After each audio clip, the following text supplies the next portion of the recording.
اب آپ محاضرات کا سلسلہ شروع کرتے ہیں۔ اس وقت محاضرے کا موضوع اور عنوان ہے غیر مقلدین کے متضاد فتاوی۔ جو حضرات اپنے آپ کو قرآن اور حدیث کا مدعی بتاتے ہیں اور یہ دعویٰ کرتے ہیں کہ ہم قرآن اور حدیث کے علاوہ کسی چیز کو نہ ماننے والے ہیں نہ قبول کرنے والے ہیں، آپ دیکھیں گے کہ ان کے اکابرین آپس میں کس طرح باہم دست و غلبہ ہیں۔ ایک مسئلے کے متعلق ایک عالم کی ایک رائے ہے اور دوسرے عالم کی دوسری رائے، حالانکہ ہونا یہ چاہیے تھا کہ جب وہ اس کے داعی ہیں تو انہیں قرآن اور حدیث ہی سے صرف اپنا مسلک ثابت کرنا چاہیے تھا اور اختلاف ان کے اندر نہیں پایا جانا چاہیے تھا۔ محاضرہ پیش کریں گے ہمارے شعبہ مناظرہ دارالعلوم دیوبند کے ساتھی رہے ہیں مولانا مفتی ابو امامہ صاحب قاسمی، جنہوں نے افتاء اور تخصص فی الحدیث کیا ہے مدرسہ مظاہر العلوم سہارنپور سے۔ الحمدللہ باصلاحیت اور قابل استعداد ہیں۔ ہم نے کچھ دن پہلے ہی ان کو یہ موضوع دیا ہے، اس لیے ان کا مقالہ بھی چھپ کر نہ آ سکا، لیکن انشاءاللہ بعد میں آ جائے گا۔ وہ آپ کے سامنے محاضرہ پیش کریں گے جس کا عنوان ہے غیر مقلدین کے متضاد فتاوی۔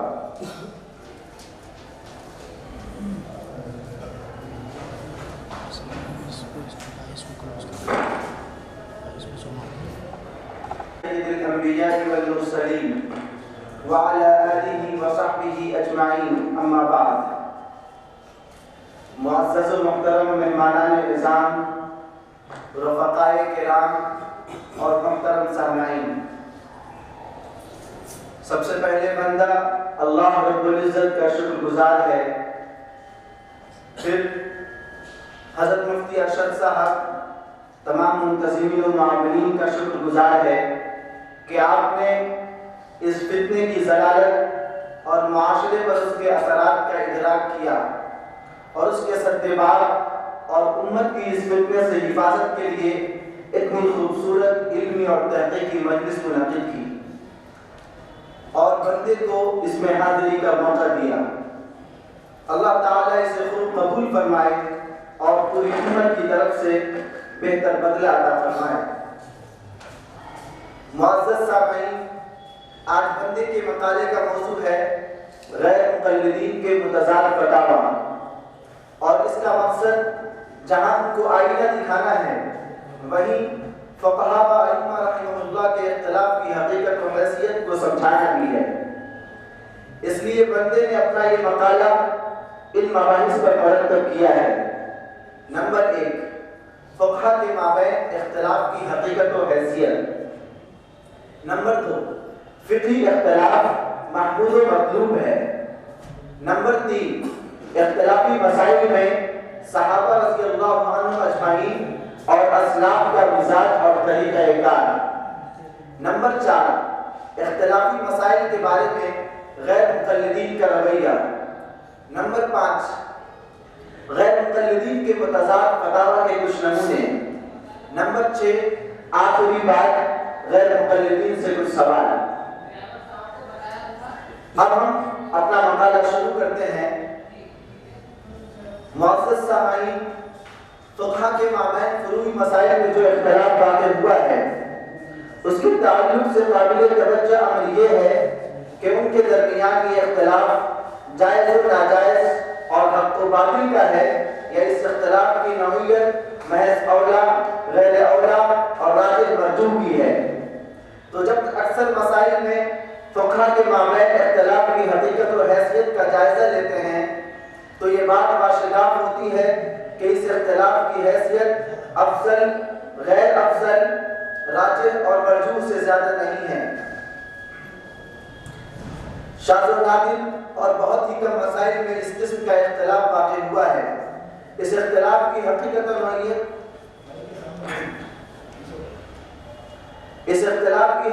نوعیت کا تذکرہ کرتے ہوئے حضرت شاہ ولی اللہ محدث دہلوی رحمۃ اللہ علیہ فرماتے ہیں فقہا کے مابین اختلاف کی بیشتر صورتیں بالخصوص وہ مسائل جن میں صحابہ کے اقوال دونوں جانب ہیں، جیسے تکبیرات تشریق، تکبیرات عیدین، احرام والے کا نکاح، ابن عباس اور ابن مسعود کا تشہد، آہستہ اور جہر کے ساتھ بسم اللہ پڑھنا، آمین کہنا، اقامت کو جفت اور طاق کہنا اور اس کے مانند دیگر مسائل میں یہ اختلاف دو باتوں میں سے بہتر میں تھا۔ نفس مشروعیت میں ان کے مابین بالکل اختلاف نہ تھا۔ حجت اللہ البالغہ و حوالہ رحمۃ اللہ الواسعہ جلد 2 صفحہ 170۔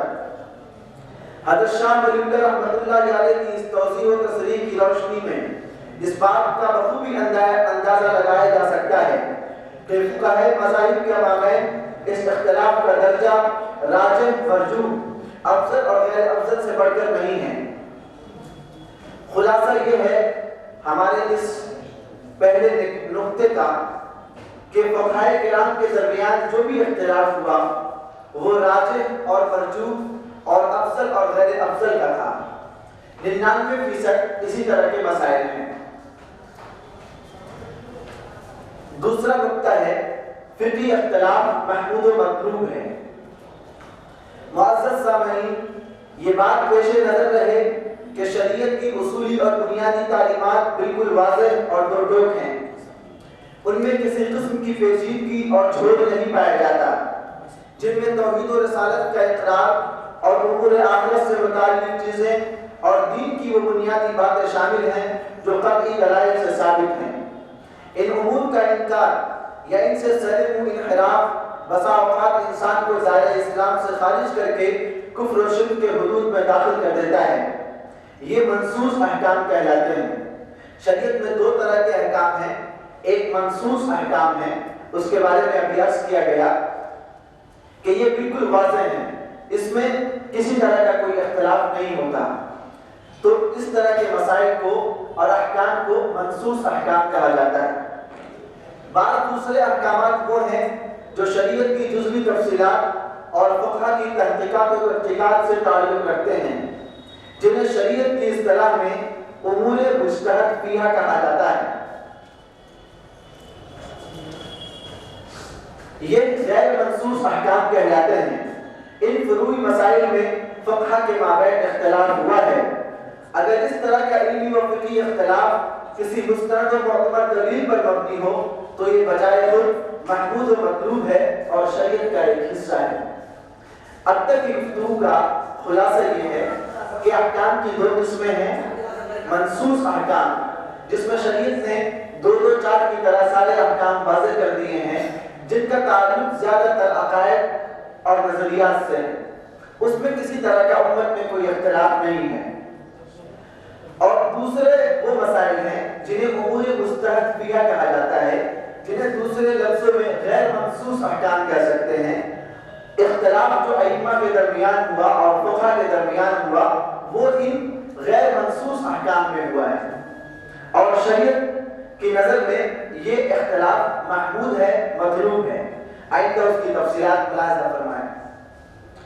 فقہا کے درمیان ان جزوی مسائل میں اختلاف اس وجہ سے واقع ہوا کہ شریعت نے اپنے بڑے حصے میں جزوی اور متعینہ احکام دینے کے بجائے محض اصولی ہدایات دی ہیں، تاکہ ہر دور کے حالات اور ضروریات اور عرف و رواج کے مطابق عمل کی مختلف شکلیں وجود میں آ سکیں۔ اور اس نے اپنے احکام میں ایسی کشائش و گنجائش رکھی ہے کہ ایک ہی عمل کو مختلف شکل میں انجام دیا جا سکے، اور امت ضرورت کے وقت عمل کی جس شکل کو چاہے اختیار کرے۔ یہ اس طرح ہوا ہے کہ شریعت نے ایک حکم کو بتانے کے لیے کبھی ایسے لفظ کا استعمال کیا جو مختلف معانی کا محتمل ہوتا ہے، جس میں ہر مجتہد اپنی فہم کی بنیاد پر ایک معنی متعین کرتا ہے۔ معانی کے اس اختلاف سے عمل کی مختلف شکلیں وجود میں آتی ہیں۔ اسی طرح فقہ کے مابین نقطۂ نظر کا اختلاف ہو جاتا ہے۔ کبھی یوں ہوتا ہے کہ حکم تو نص میں صراحت کے ساتھ موجود ہوتا ہے، اس کے تعلق سے ائمہ کے درمیان اتفاق بھی پایا جاتا ہے، البتہ اس حکم کے سبب اور علت کی تلاش و جستجو میں ہر فقیہ نے دلائل و شواہد کی روشنی میں الگ راہ اپنائی ہوتی ہے۔ اس پورے عبارت میں دو باتیں کہی گئی۔ ایک تو یہ کہ جو فقہ فقہ کے مابین اختلاف ہوا تو اختلاف کی بنیاد اور وجہ کیا ہے؟ آیا اس اختلاف کی بنیاد اور وجہ فقہ ہے یا خود شریعت کی لچک ہے؟ تو اس میں بتایا گیا کہ جو فروعی مسائل میں فقہ اور ائمہ کے درمیان اختلاف ہوا اس کی وجہ خود شریعت کی لچک ہے اور شریعت کے اس کے پیش نظر اپنے مقاصد، اور وہ اختلاف دو طرح سے ہوا۔ ایک تو یہ کہ شریعت نے ایسے الفاظ کا استعمال کیا جو دو معنی رکھتے ہیں، تو یقینی بات ہے کہ کچھ لوگ ایک معنی کا سوچیں گے اور کچھ لوگ دوسرے معنی کے بارے میں سوچیں گے۔ اور دوسرا یہ کہ شریعت نے احکام تو بہت واضح دی لیکن اس میں اجتہاد کی گنجائش تھی، تو انسانی اذہان اور انسان کے سوچنے سمجھنے کے طریقے الگ الگ ہیں، تو دو الگ الگ ائمہ نے اور دو طرح کے فقہا نے اپنے اپنے طور پر اس میں غور کر کے مسائل کو حل کیا ہے۔ تو اس طرح شریعت نے خود ان مسائل میں لچک رکھی ہے۔ چنانچہ سبب کے اختلاف سے پیش آمدہ مسائل کے حل میں فقہا کے درمیان اختلاف رائے ہو جاتا ہے۔ کبھی یوں ہوا کہ حضور نے ایک کام مختلف طریقے سے انجام دیا، جس راوی نے اس کام کا جو طریقہ مشاہدہ کیا اس نے اس کو نقل کیا، پھر بعد کے دور میں اپنے مذہب اور مسلک کی بنیاد بنایا۔ کبھی یوں ہوا کہ حضور صلی اللہ علیہ وسلم کا ایک عمل دور اول کا ہوتا ہے، پھر آئندہ چل کر حضور اکرم صلی اللہ علیہ وسلم کے اس عمل میں تبدیلی آ چکی ہوتی ہے، لیکن فقیہ کو متعین طور پر یہ بات معلوم نہیں ہوتی کہ حضور اکرم صلی اللہ علیہ وسلم کا کون سا عمل دور اول کا ہے یعنی منسوخ ہے اور کون سا عمل بعد کا ہے یعنی ناسخ ہے۔ ہر فقیہ فہم و اجتہاد اور قواعد و ضوابط کی روشنی میں ایک عمل کو دور اول کا قرار دے کر اس کو اپنے لیے معمول بھی بناتا ہے۔ کبھی یوں ہوتا ہے کہ ہر فقیہ کے یہاں روایات میں ترجیح کے معیارات مختلف ہوتے ہیں۔ ایک فقیہ اپنے نقطہ نظر سے ایک روایت کو راجح قرار دیتا ہے اور دوسری کو مرجوح، جبکہ دوسرے فقیہ نے اپنے معیار کے مطابق دوسری روایت کو ترجیح دی ہوتی ہے۔ اس طرح سے مذاہب کا اختلاف رونما ہوتا ہے۔ آگے اس کی مزید تفصیل ان عملی اسباب کی بنیاد پر یہ بات سمجھنے کی ہے کہ فقہا کے مابین یہ اختلاف تقاضائے شریعت کے عین مطابق ہے، اور چونکہ یہ اختلاف و اجتہاد اخلاص للہیت، تلاش حق، منشاء خداوندی کو سمجھنے اور مراد نبوی کی حقیقت کو جاننے کے لیے ہوا ہے، اس لیے اس اختلاف کو مذموم اور برا نہیں کہا جا سکتا۔ اگر منشاء خداوندی یہ ہوتا کہ فقہا کے مابین اس قسم کا اختلاف بالکل رونما نہ ہو تو اللہ عز و جل اس جزوی مسائل کو بھی انہی قطعی دلائل کے ساتھ نازل فرماتے اور ان کے تعلق سے بھی روایات اسی تواتر و تسلسل کے ساتھ وارد ہوتی، جیسا کہ شریعت کے بنیادی امور اور دین کے ضروری احکام قطعی دلائل اور متواتر روایات کے ضمن بیان کیے گئے ہیں۔ بلکہ شریعت نے خود یہ چاہا کہ ائمہ کے درمیان جزوی مسائل میں اس طرح کا اختلاف رونما ہو، زمانے کے حالات و ضروریات اور اس کے بدلتے تقاضوں کے مطابق اس عمل کو مختلف طریقے سے انجام دیا جا سکے اور مختلف مذاہب و مسالک کی شکل میں حضور صلی اللہ علیہ وسلم کی متفرق سنتیں اور طریقے زندہ ہوں اور سماج و معاشرے میں رواج پائیں، تنگی کے وقت سہولت کا باعث بنے۔ اس سے معلوم ہوا کہ راستی اور درستگی کو پانے کے لیے اجتہاد اور غور و تدبر کے نتیجے میں جو اختلاف رونما ہوتا ہے یہ اختلاف قابل مذمت نہیں ہوتا۔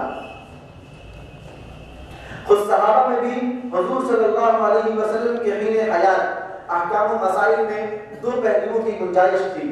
ہر شخص نے اپنی فہم و بصیرت کی بنیاد پر ایک پہلو کو متعین کر کے اس پر عمل کیا۔ حضور صلی اللہ علیہ وسلم نے کسی بھی عمل کو رد نہیں فرمایا۔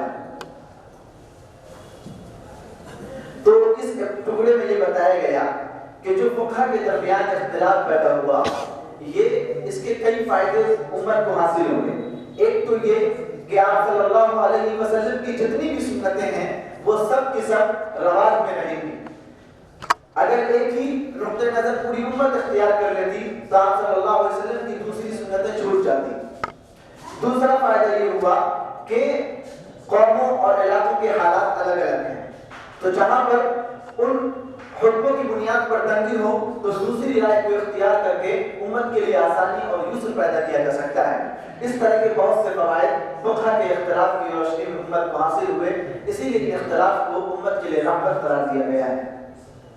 اس کی مثال چنانچہ بخاری شریف میں حضرت عبداللہ ابن عمر رضی اللہ عنہما سے روایت مروی ہے کہ رسول اللہ صلی اللہ علیہ وسلم نے بنو قریظہ کے واقعے میں صحابہ سے یوں فرمایا: لا یصلین احدکم الا فی بنی قریظہ، کہ تم میں سے کوئی شخص نماز عصر بنی قریظہ کے علاوہ کہیں نہ پڑھے۔ راستے میں صحابہ نے دیکھا کہ وہاں جاتے جاتے عصر کا وقت نکل جائے گا، تو صحابہ میں دو جماعتیں ہو گئیں۔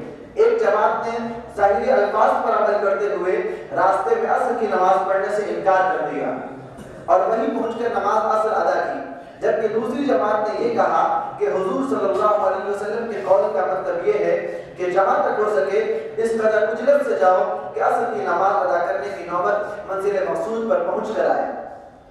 یہ مقصد نہیں کہ ہر صورت میں نماز وہیں پہنچ کر پڑھو چاہے نماز قضا ہو جائے۔ اس جماعت نے اجتہاد کیا اور راستے ہی میں نماز پڑھ لی۔ بعد میں حضور اقدس صلی اللہ علیہ وسلم کی خدمت اقدس میں یہ واقعہ بیان کیا گیا تو حضور صلی اللہ علیہ وسلم نے کسی پر ملامت نہیں فرمائی۔ مذکورہ والا واقعے میں ایک جماعت نے حدیث کے ظاہری الفاظ پر عمل کیا اور بنی قریظہ پہنچنے سے پہلے نماز نہیں پڑھی۔ دوسری جماعت نے اجتہاد کیا اور اس کے بعد حدیث کی جو مراد انہیں سمجھ میں آئی اس پر عمل کیا اور وقت ہونے پر راستے میں نماز پڑھ لی، یہاں تک کہ حضور صلی اللہ علیہ وسلم نے کسی کو غلط نہیں کہا بلکہ سب کی نماز کو درست قرار دیا۔ تو اس سے آپ سمجھ سکتے ہیں کہ یہ اختلاف فقہا کی وہ مثال ہے جس پر نبی کریم صلی اللہ علیہ وسلم نے خود محض تصدیق ثبت کر دی ہے۔ ان مختلف مسائل میں فقہا اور مجتہدین کے مابین اختلاف واقع ہوا ہے، اس کی نوعیت صحابہ کرام کے درمیان اجتہاد کے نتیجے میں عمل کی مختلف شکلوں میں رونما ہونے والے اختلافی کی مانند ہے۔ تیسرا نقطہ ہے اختلافی مسائل میں صحابہ اور اسلاف کا مزاج اور طریقہ کار۔ اب ہم اس بات کا جائزہ لیتے ہیں کہ شروع ابتدائی اسلام سے لے کر غیر مقلدیت کے نشو و نما اور ابتدا سے پہلے جو اسلاف گزرے ہیں، جو صحابہ کرام گزرے ہیں، امت کے درمیان جو یہ اختلاف ہوتا تھا، فقہی اور فروعی اختلاف، اس کو وہ لوگ کس طرح سے دیکھتے تھے اور اس صورتحال میں ان کا رویہ کیا ہوتا تھا، وہ ہمارے لیے قابل تقلید ہے۔ ذرا ملاحظہ فرمائیں۔ فروعی مسائل میں ائمہ کے درمیان اس اختلاف کے بارے میں اب یہ دیکھنا ہے کہ صحابہ و تابعین اور اسلاف امت کا اس اختلاف کے بابت کیا مزاج و مذاق رہا ہے۔ کیا انہوں نے اولا اور غیر اولا کے اس اختلاف کو حق و باطل کا اختلاف قرار دے کر اس امت کے درمیان انتشار و افتراق کا سبب بننے دیا اور انہوں نے اسے آپس میں بحث و مناظرہ اور جدل و مناقشے کا موضوع بنایا ہے، یا اس اختلاف کو معمولی اور محض بہتر و غیر بہتر کا اختلاف گردان کر ایک دوسرے کی آراء کے احترام کو ملحوظ رکھنے کی کوشش کی ہے۔ جب ہم صحابہ و تابعین اور اسلاف کے حالات و واقعات کا تدبر کرتے ہیں تو ہمیں اس میں یہ بات ملتی ہے کہ وہ لوگ اکثر و بیشتر مسائل میں آپس کے اس قسم کے اختلاف آراء کے باوجود ایک دوسرے کے ساتھ نہایت درجہ ادب و احترام کا معاملہ کرتے تھے۔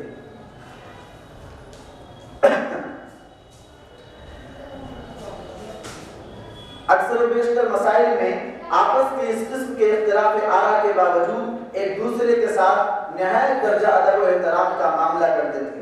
اپنی آپسی ملاقاتوں میں اس معمولی اختلاف کو نظر انداز کر کے نہایت ہی خوشروی اور خندہ پیشانی کے ساتھ پیش آتے تھے۔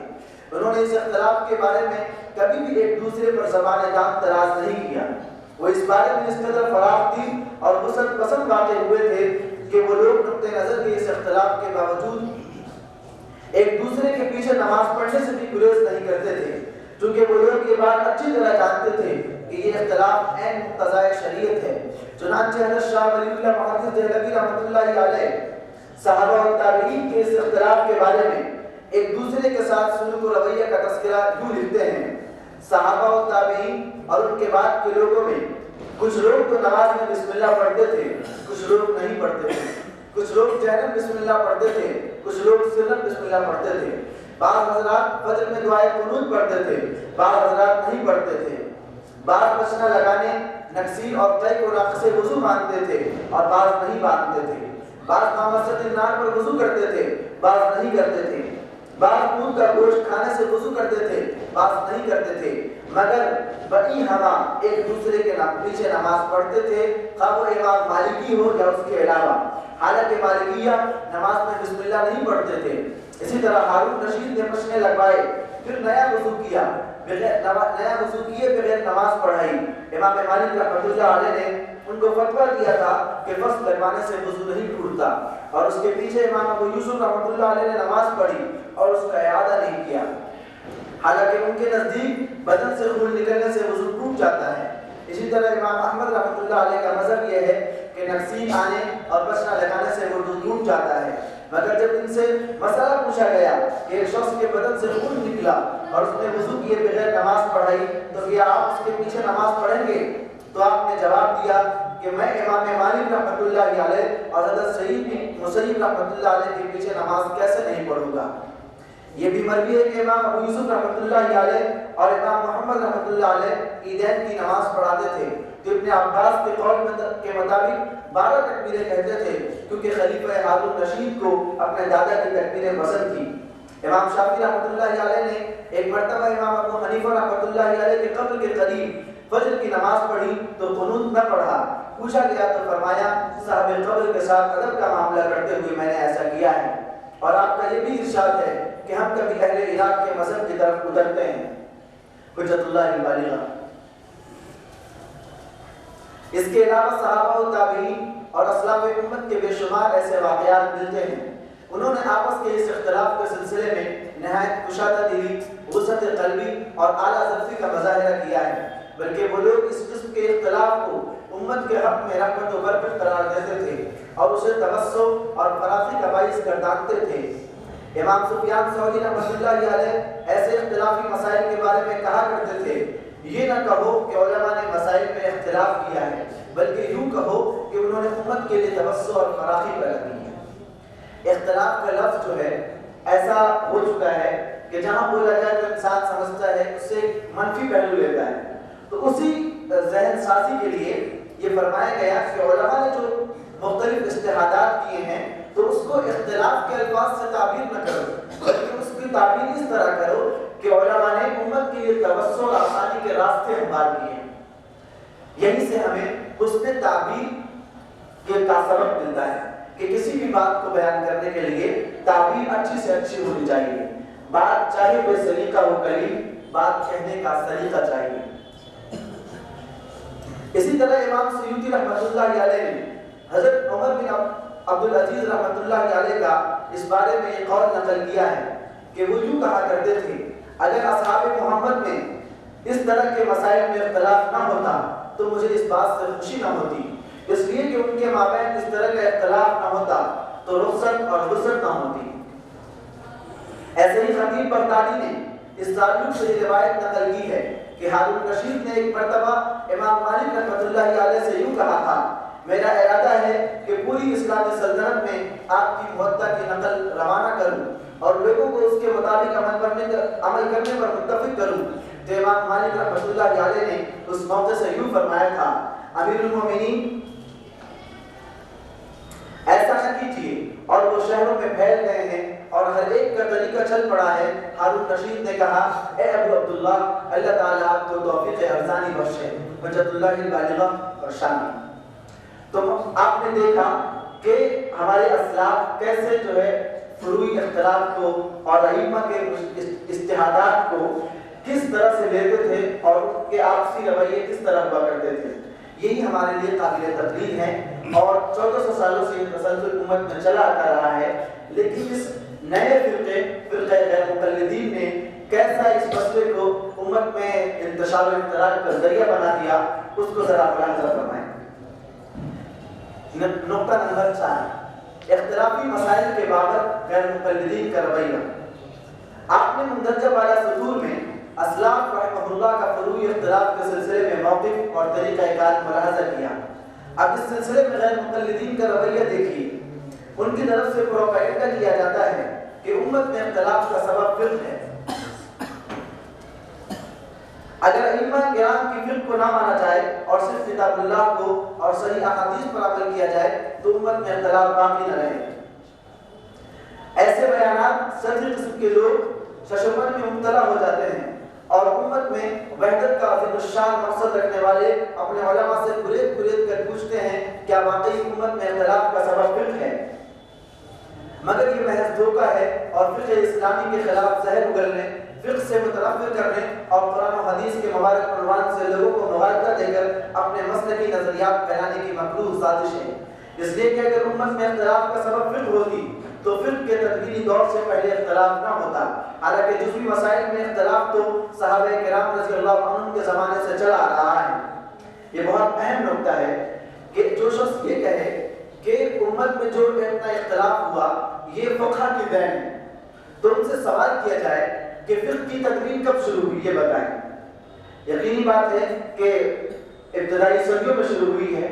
اب اختلاف جو ہے جیسے کہ میں نے پہلے بتایا اور پہلے واقعہ بنو قریظہ گزرا کہ یہ اختلاف تو صحابہ کرام کے درمیان میں موجود تھا، تو اگر فقہ اختلاف کی بنیاد ہوتی تو اس سے پہلے اختلافات موجود نہ ہوتے، اس سے پہلے اختلافات موجود ہیں۔ اس کا مطلب یہ ہے کہ فقہ کی ذمہ داری نہیں بنتی ہے، بلکہ یہ در حقیقت امت میں رحمت اور توسع کا ایک ذریعہ ہے۔ وقت بہت کم ہے، میں نے غیر مقلدین کے متضاد فتاوی کے کچھ نمونے بھی لے کر آیا تھا، لیکن ان کو پڑھ کر کوئی فائدہ نہیں ہے۔ میں آپ کو حوالہ بتا دیتا ہوں کہ ان متضاد فتاوی اور آراء و اقوال کی لمبی فہرست ہے، اس پر مستقل کتابیں اور ابواب موجود ہیں۔ تفصیل کے لیے حافظ عبدالقدوس خان مدرس مدرسہ کثرت العلوم گجرا نوالا، یہ پاکستان کے ایک مصنف ہیں، ان کی کتاب ہے خاص اسی موضوع پر غیر مقلدین کے متضاد فتاوی، اس میں انہوں نے ان کے متضاد فتاوی دکھلائے ہیں۔ اسی طرح حضرت مولانا الیاس محمد صاحب متصل العالی کی ایک کتاب ہے فقہ اہل حدیث پاک و ہند کا تحقیقی جائزہ، اس کے 10ویں باب میں انہوں نے غیر مقلدین کے تضادات، کس بیانی، انحرافات، ان سب کو بہت تفصیل سے لکھا ہے، آپ وہاں ملاحظہ کر سکتے ہیں۔ میں آخری بات جو ہماری ہے اسے کر کے اپنی گفتگو ختم کرتا ہوں۔ واضح ہو گیا کہ جزوی مسائل میں اختلافات تو خود غیر مقلدین کے آپس میں بھی ہیں، پھر دوسروں پر تانا بازی ان کو کسی طور پر زیب نہیں دیتی، اور ان میں اختلافی صورتحال زیادہ پریشان کن ہیں۔ اب ذرا اس نقطے کو سمجھیے گا، بڑا اہم ہے کہ ہمارے اور غیر مقلدین کے دونوں کے یہاں اختلافات ہیں مسائل میں، ان کے یہاں بھی ایک مسئلے میں کئی رائے ہیں اور ہمارے یہاں بھی ایک مسئلے میں کئی رائے ہیں، لیکن ہمارا مسئلہ کتنا آسان ہے اور ان کا مسئلہ کتنا مشکل ہے اس کو سماعت فرمائیں۔ اور ان میں اختلافی صورتحال زیادہ پریشان کن ہیں، اس لیے کہ اختلافی مسائل کے حل اور عمل کے لیے کسی ایک پہلو کو اختیار کرنے کے لیے مقلدین کے ہاں تو ضابطہ ہے کہ اگر حنفی، شافعی وغیرہ مختلف مسائل کا اختلاف ہے تو ہر ایک مسلک والا اپنے امام اور اپنے مسلک کے محققین کی تحقیق پر اعتماد کرتے ہوئے عمل کرے گا۔ یعنی اگر اختلاف احناف، شوافع، مالکیہ اور حنابلہ کے بیچ ہے تو بہت آسان ہے کہ جو جس فقہ کا امام کا متبع ہے اس کے مطابق عمل کرے گا، تو اس سے امت میں اتحاد رہے گا۔ مگر غیر مقلدین ان اختلافی مسائل میں کسی ایک پہلو کو اختیار کرنے کے لیے کون سی صورت اختیار کریں گے؟ ان کے لیے تو بہت مسئلہ مشکل ہے۔ اسی طرح اگر کسی مسلک کے اپنے علماء کے درمیان مسائل میں اختلاف ہو تو مفتہ بیہا مسائل پر عمل کیا جائے گا اور غیر مفتہ بیہا کو ترک کر دیا جائے گا۔ ہمارے یہاں دوسری شکل یہ ہے کہ اگر ایک ہی ائمہ کے متبعین کے آپس کے عالم مختلف ہیں تو بہت آسان ہے، مفتہ بیہا پر فتویٰ دیا جاتا ہے، عمل کیا جاتا ہے، اور غیر مفتہ بیہا پر عمل نہیں کیا جاتا، تو امت کے لیے بہت آسانی اور راستے ایک دم صاف کھلے ہوئے ہیں۔ لیکن جب غیر مقلدین یہ کہتے ہیں کہ ہر چیز قرآن اور حدیث سے ہوگی اور ان کے یہاں آراء مختلف ہو چکی ہیں، تو اب وہ ترجیح کس بنیاد پر دیں گے؟ یہ ان سے بہت بڑا سوال ہے کہ اب ترجیح کس بنیاد پر دیں گے؟ اگر ان کی بات مانے تو کیوں مانے اور ان کی نہ مانے تو کیوں نہ مانے؟ تو ہمارے پاس اس کا حل ہے، لیکن ان کے پاس اس کا حل نہیں ہے۔ میں انہی باتوں پر اپنی گفتگو ختم کرتا ہوں۔ اللہ تبارک و تعالی ہمارے کہنے سننے کو قبول فرمائے اور اپنے دین کی خدمت کے لیے قبول فرمائے۔ وآخر دعوانا ان الحمد للہ رب العالمین۔